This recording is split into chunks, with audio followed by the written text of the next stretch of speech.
When I was 5 years old, I got awoke in the middle of the night by my mother. She shook me awake and said, "We've got to get out of here. Your dad has a weapon. He's going to come home and harm us all." The next thing I know, I'm sandwiched in between a car between my oldest and youngest sister, Debbie and Lisa, and we're on our way to Aunt Thelma's house in Brooklyn, New York. And we never returned to that house again. My parents were divorced when I was 5 years old.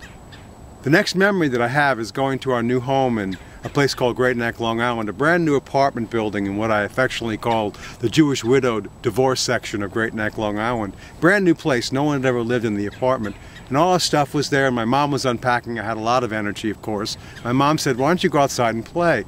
Remember the days when you could tell your children to go outside and play in a brand new neighborhood and not even worry about their safety? It was a different world then.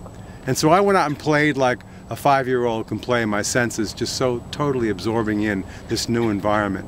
And then it got dark and it was time to go home and have dinner, and I went back to my brand new apartment and I walked in. And when I walked through the door, everything was gone.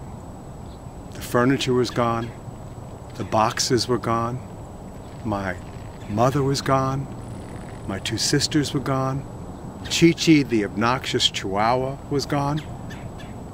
I walked around this empty apartment, and I want you to know, in my 5-year-old body, that sense of separation felt visceral inside of me. I felt alone and abandoned and apart from everything I knew and everything that I loved.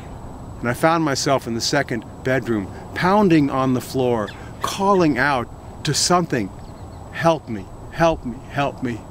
Everything I know is gone. And all of a sudden I began to hear a sound coming from right below me.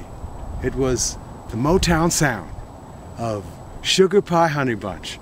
You know that I love you. I can't help myself. I love you and nobody else. It was my sister's radio, Lisa. You see, I had made a mistake. I had pushed the wrong button in the elevator. I'd gotten off at 3B. But the truth was, I didn't live in apartment 3B. I lived in apartment 2B. It was an early case of to be or not to be. But the truth is, that truly is our question for today. We have all gotten off at the wrong floor. We're living in this house of separation, believing that what we're experiencing is real, and our senses tell us that it's true. But the deeper truth tells us we are connected to everyone and everything. So this year, this brand new year, as we practice these teachings, we listen more deeply for the inner sound of Spirit, singing to us when we feel separate, alone, and abandoned. My beloved Sugar Pie Honey Bunch, you know that I love you. I can't help myself. I love and want you and nobody else.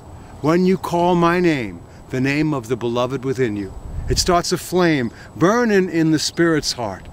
No matter how we try, it's a love we cannot hide, and it will help us every step of the way.